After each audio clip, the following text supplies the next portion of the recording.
What is up, Pitt fans? Welcome to another edition of the PG Pitt Show brought to you by FanDuel. I'm Stephen Thompson. That's Abby Schnable. We cover Pitt athletics for the Pittsburgh Post-Gazette.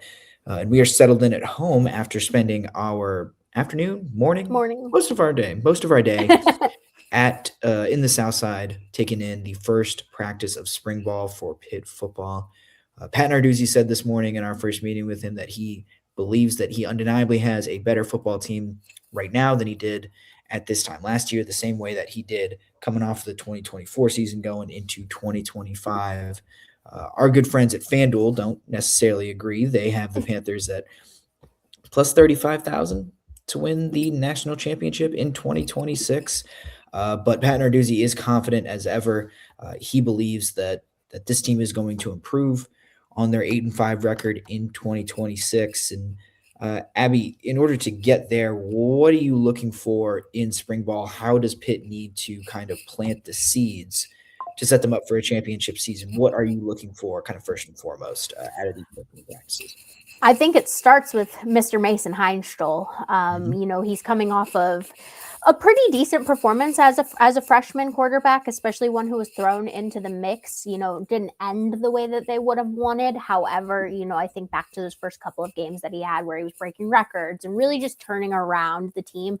But now you're looking at him, he's not a freshman anymore. You're looking to see his skills sharpen. You're looking to see him make decisions faster. You're looking for him to really step up and control the offense, and he did that fairly well. But now that he's had essentially a year under his belt, or a whole year under his belt just in the program, but now starter minute or snaps as well, you expect him to take a jump up, whether that's from leadership, whether that's from his decision making, whether that's from just about anything. And I think it's going to be important to see kind of how he handles camp, just because I feel like last year we couldn't get a real good sense of where Eli Helstein was because he was still dealing with an injury. But Mason Heintschel's healthy, and Mason Heintschel is going to really benefit from getting these reps with the ones early. They'll mix things around, but when you have such a new wide receiver group and you have, really continuing to build chemistry with Kyrie and Turner, this is where he separates himself from the freshman star to just being a star. And if he can do that, and that starts here. And maybe it's a little bit different because he is, the second oldest guy in that room now. And he, is also playing a little bit of mentor to the two younger quarterbacks. But I mean, first and foremost, you need Mason Heintschel to get all his P's and Q's together and really just be on top of everything, which I thought he did a pretty decent job at last year. But now that he's cemented in that role, all eyes are on him. Yeah, absolutely. I mean, the pressure is going to be taken to another level, right? And I look at this roster and I really do. I think I look at the offensive side of the ball. They didn't really add a ton. You add Olivieri at left tackle. You retain a lot of the offensive linemen, and they are, I think, counting on some. You had some at tight end as well. You had some new faces there, but you look at the wide receiver room as well. They are really counting on internal steps forward from guys who are already in house. That's after losing your two leading receivers from a year ago, and your running back room looks largely the same, I would say, from how it did last year. Outside of losing Joel Goff, I think that was really kind of the biggest transfer portal loss. You were going to lose Desmond Reed anyway, and he really only played half of the season, if that much. So it was. I just see this roster. I just look at this offensive side of the ball, and I see a lot that is going to have to be on Mason Heintschel's shoulders. So it is a lot of areas that he's got to take some steps forward in. He has to continue to be an accurate passer consistently. Towards the end of the season, he had some turnover issues, fumbles, and interceptions that he has to clean up as well. He was good last year, but I think a lot of the excitement around him also came from the fact that he was young, right? And that this was not the best version of Mason Heintschel that we are going to see at the University of Pittsburgh. And so that's what you're counting on, I think, in spring, is for him to continue to develop, like you said, as a leader, but also just kind of, maturing. We've seen the flashes. Now you need the consistency, and you need him to, be able to do what he did not even, the NC State game when he threw for 400 yards. You don't need that every time. You don't need the debut performance against BC where he was, I think, 350 yards and 3 touchdowns, something like that. But you need something like the Georgia Tech game. You need that more consistently, and you want that against, elite competition, which Pitt is going to play at times this year. Like they will get a rematch with Miami on the road. I'm really curious to see what he does in that game. It's all going to start in spring with how he learns and how he develops and how he gets older. And he manages that in addition to an increased leadership role. Yeah. So there's kind of a lot going on there that Mason has to kind of manage in these few practices.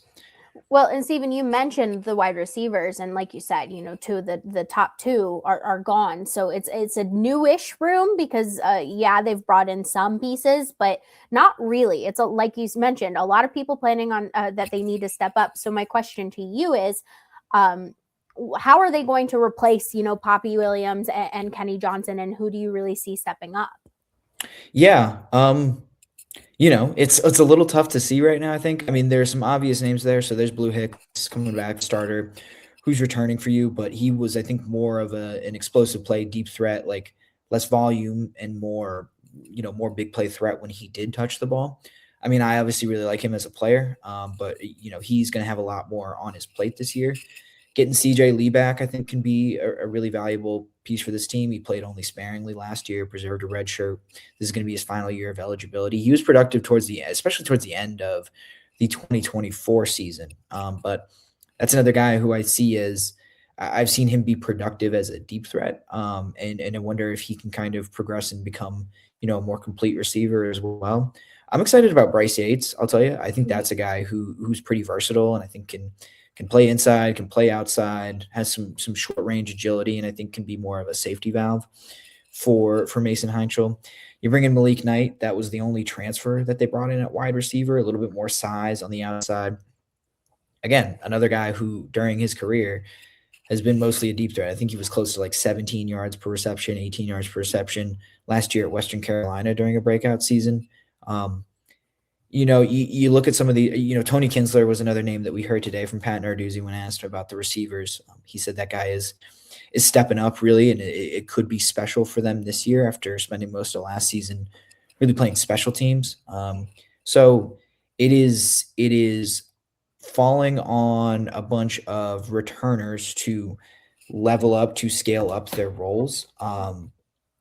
I think sometimes that is not, I don't know if I call it concerning, but I think it is not how most teams, when they need an upgrade at wide receiver or when they need to replace 2 really good wide receivers, not typically the route they go. But Pitt clearly has a lot of faith in these guys that they've got in house, and these guys are going to have to take some steps forward. It starts right now. I think it's also interesting, when we talk about Tony Kinsler and Bryce Yates, you got to think those are the guys that Mason Heintschel was getting reps with to start the season last year. And so while it's a huge effort to ask for them to step up and kind of, maybe produce, I can't imagine they're going to produce numbers quite like Kenny Johnson or Poppi Williams, but you've got built-in chemistry there, and that has to count for something, because I think, thinking back to last season, Mason Heintschel and Kenny Johnson had such good chemistry, and that was limited practice reps up until that point. Like Mason really hadn't thrown with the ones, and now he's throwing with guys that he came in on. We've been told many times that freshman class was very, very close, and these are the guys who he practiced with this time last year and through training camp. And so you have to imagine that there's a little bit of that going to be in it, which I think is a benefit, especially when you're asking them to step into such a big role, both of which, TK and Bryce Yates, I think have the capabilities to step up. I worry that they're asking them to step up into a role that is hard to fill. But some other names that Narduzzi brought up another name that he brought up was Cam Sapp. That's another person you could see in the mix. And I want a good season for Mr. CJ Lee too, because I think he wanted to play more last year and just didn't get the chance. And I think he had a pretty good year in 23, and so I want to see if he can build off that. But either way, just like a lot of interesting pieces to see how that wide receiver puzzle comes together. Yeah, and I think the other thing we have to consider is like Desmond Reed did a lot of pass catching over the past 2 seasons, but when he played, he was a really important part of the passing game as well. I'm really interested to see if Ja'Kyrion Turner can. I'm not going to expect anyone to replicate how dangerous of a pass catcher Desmond Reed was, but can Ja'Kyrion Turner be more of a threat in the passing game? Because he wasn't really last season. And I don't think it's that he can't catch passes. He was just not really used in that way. And I think there could be a lot of value in getting him on the edge and getting him in space and using him in a similar way to Desmond Reed because he has that kind of game-breaking speed. But catching passes out of the backfield was something that Pitt did a lot with Desmond Reed. It was a big part of their offense. And so I'm just curious to see if they have someone on the roster, whether it is Turner, that's who I would assume it would be, but maybe LaBelle Wright is able to catch a few passes out of the backfield. Who in the running back room can kind of help out and maybe take some of the pressure off of this wide receiver group. And I guess same would go for the tight end room as well. Like as far as pass catchers go, I think Max Hunt is really as talented a pass catching tight end as we've seen come through Pitt since Cade Bell took over as offensive coordinator. So I am interested to see if he can turn that talent into production on the field, and whether his other skills, his blocking, his football IQ can kind of do enough and to get him on the field and allow him to use that pass catching ability. Yeah, it'll be intriguing to see just kind of like, how all of it, just because this offense is going to look, it's going to look like Cade Bell offense, but, taking Des Reed out of the mix, which we saw a lot of last year, but the system was still favoring him.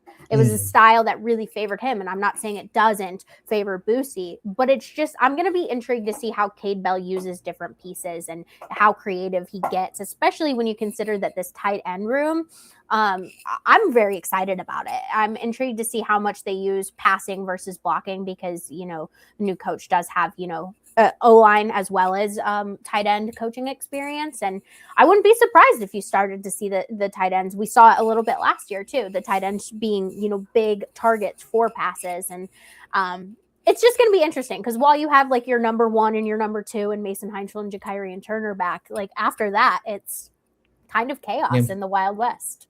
Yeah, it's a lot of questions on the offense, I think, which is why, I said like so much on Mason Heintschel, I think, to help make this offense go. Pitt invested a lot in him.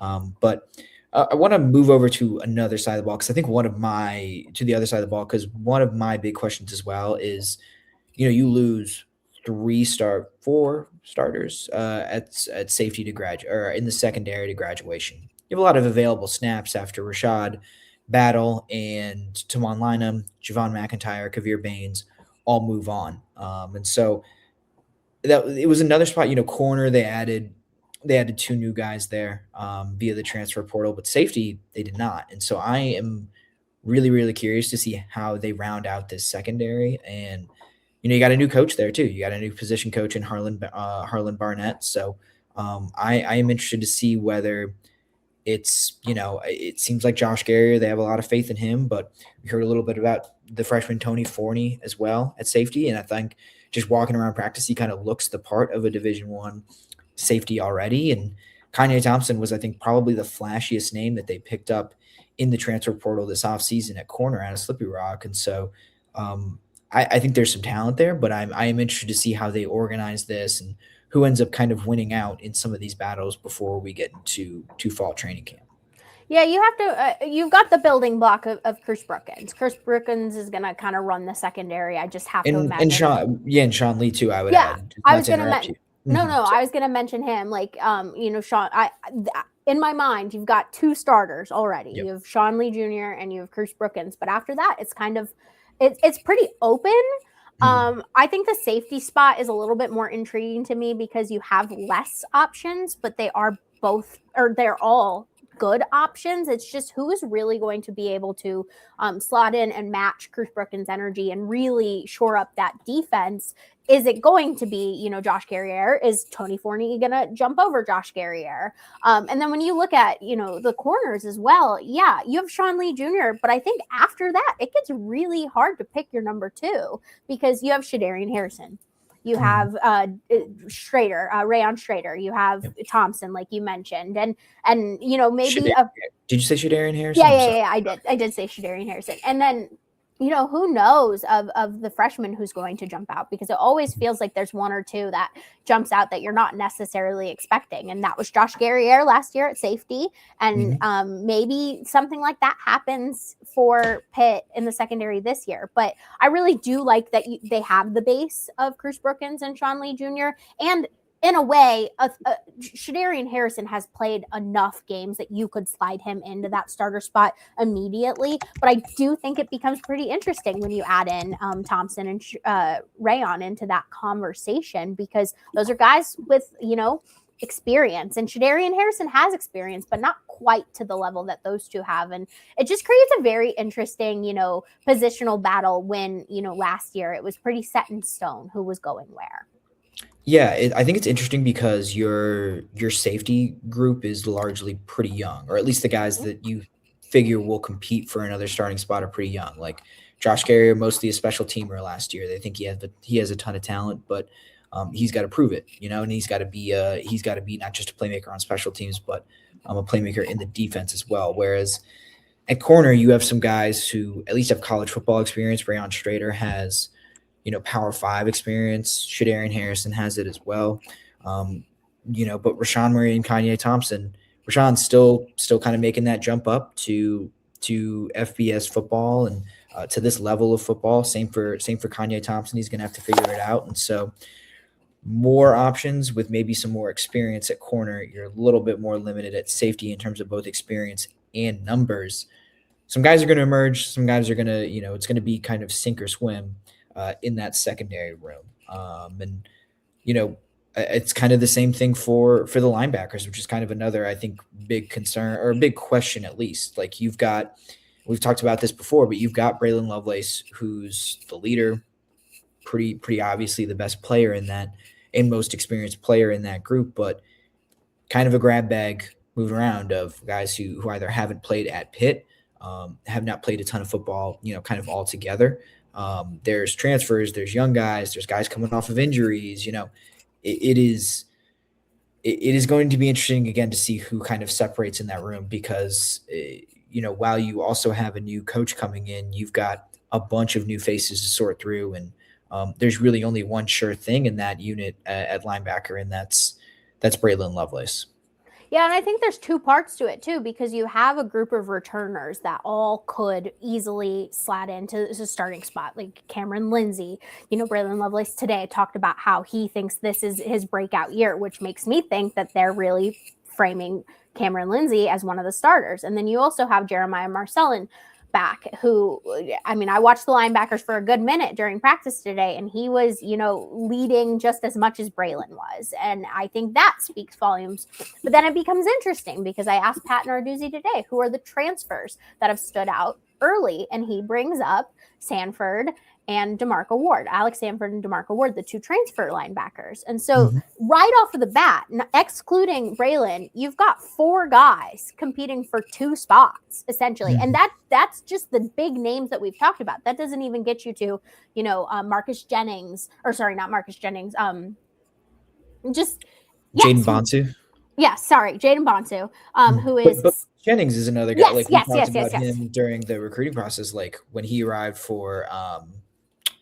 when they talked about him during signing day, I was like, this is a guy who could be the best player in his class, like easily someone who could play as a freshman. And Narduzzi brought him up as well. But then, yes, you do have Jaden Bonsu, who was not working out with the linebackers today. But, he's coming off of a pretty major injury. So I don't think that says anything about his ability to be in the mix, because they said that he was probably their, fifth option last year to start. That was before all of the injuries. And it's just, there's so many different ways. And I kind of like that you have a new coach, because he is looking at it from a fresh perspective. Yes, he knows the injuries and the history and all of that. But I think the only person who has a solidified role in that linebacker room right now is Braylon Lovelace. And that just is very intriguing when you think of how solid that room has been the past couple of seasons. Yeah, absolutely. And there's a high standard there, right? When this defense is at its best, these linebackers are productive, and they are making tackles for loss, they are intercepting passes, they are returning them for touchdowns. There is just a really high level of play that Pitt has had for the past 2 years. And so it's not going to be easy to live up to that. You're going to be asking a lot of these players as you do try to get them into game shape and figure out all the pieces, because that's the other thing. You're trying to there are very few guys who I think have set positions. Like I think Jeremiah Marcelin, definitely a Mike. I think Braylon Lovelace, definitely. I always mix up the star and the money. I think the star is the one that plays to the field side and plays in more space. I think that's pretty set in stone. Everyone else has been kind of cross training, and you're still trying to figure out where they all fit in. So I think there's a lot of interesting questions. I think it's also it's a good problem, right? Like I think Pat Narduzzi said it at one point where he was like, I do not worry about our linebackers. They are going to be productive no matter what. And so I kind of adopt a similar mentality just because of the scheme, because I think they have a good position coach. I think they're going to be productive, but I am interested to see who kind of emerges out of that group. And then, is there an injury or two or something like that? You always have to count on that as well. And we bring us home. Is there one more thing that you're looking at to get out of spring ball, for Pitt to get out of spring ball? I want to have a list of freshmen that I think might get into positions, not necessarily starter positions, but think about, Shawn Lee Jr. ended up becoming one of those big names, Shadarian Turner. We kind of knew that by this time, or by the end of spring ball last year. So who are those guys this year? And we asked Narduzzi about it today, and he named a few, some of which we've talked about, Tony Fournier at safety and Marcus Jennings at linebacker. But he also threw out Joshua Pittman at defensive end, which I find interesting considering, you've got Jimmy Scott back. You might be playing Isaiah Neal at the end position, and you have Jaden Moore back. And I mean, I just feel like with those names, Joshua Pittman's doing something to really impress Coach Narduzzi. And then he also mentioned Dylan Wester at wide receiver. I think that is a pretty wide open position right now anyway. So if he's able to kind of sneak in and show that maybe he can do something a little bit different, that puts him into the mix, kind of similar to like a Bryce Yates last year. But there are more. Like there are so many freshmen this year that I think could contend for, maybe not a starter spot, but like a backup spot. And I think that's just going to make the competition even better when you have so many hungry and talented freshmen, because sometimes those are the guys that end up making the difference. And Shawn Lee Jr. really points to that he had made many a play that was the difference for them in games. And I don't know, and Shadarian Turner too. Like some guys just do it off the bat. And I want to know who we think those guys are going to be by the end of spring ball. Yeah, it seems like every year there is at least, 2 or 3 guys who end up becoming really important contributors to any given football team, or to any given Pitt football team as freshmen. And they to a certain extent come out of nowhere, but you do kind of hear about them early, right? They step onto campus and they are immediately impactful. I think I agree with like a lot of the names that you threw out there. I think Pittman, I'm interested to see, like, 6'3", listed at 225. Can he put on like a little bit more weight to play at that defensive end position? Because that is somewhere where you've got some guys coming back, but not a ton of – look, like I think the defensive end spot was not the strongest position unit on the defense. And so, if a guy is explosive, if a guy is making plays, like it's not like Jimmy Scott is or even Jaden Moore, I would actually say, is a better example of that, is so entrenched to the point that like his position cannot be unseated, or that, Pitt won't rotate Joshua Pittman through if he ends up making plays and it looks like he belongs out there physically.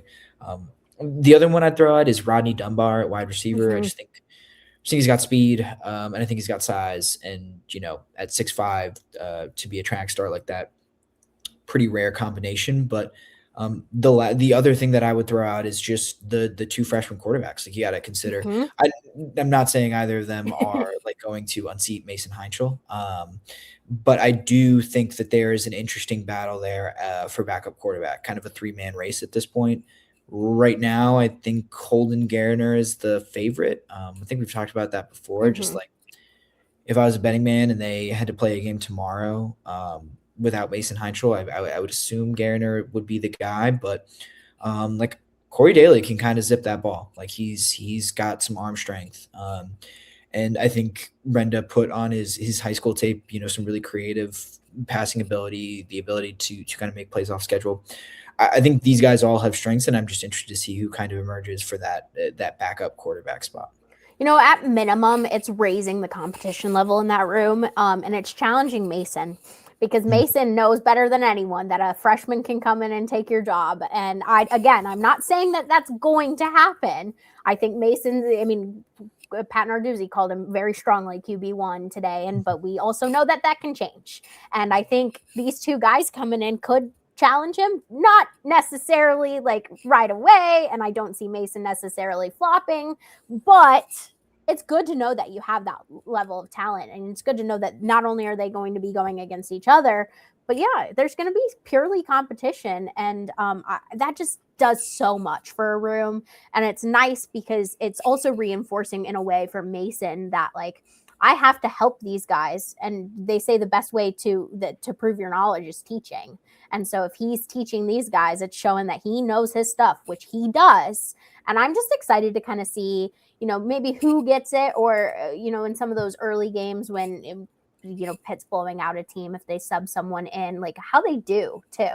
Like, it's just, they both like look really solid. Got to watch them throw a little bit today. But man, you can never count those young guys out. Nope, not at all. And like you said, Mason Heintschel knows that better than anyone else. So lots of questions for Pitt to answer and to work through as they go through 15 practices of spring ball. We'll be there for all of them.